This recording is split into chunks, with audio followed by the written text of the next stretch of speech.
Hi everyone and welcome. Today we're about to be discussing how to hide out of stock products on Shopify. Now before we start, make sure you click the link below to get the best Shopify free trial and start your business with some exclusive bonuses.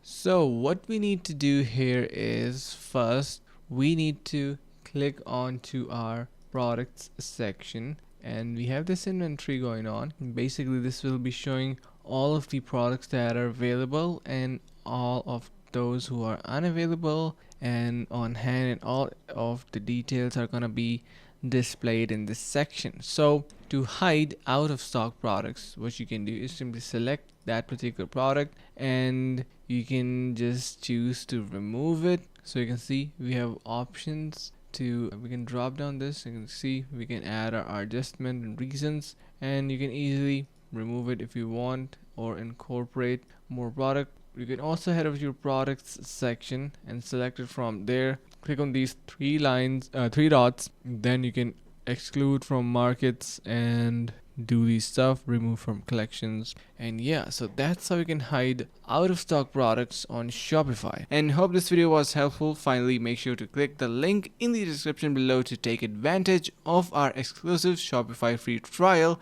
to start your business right away.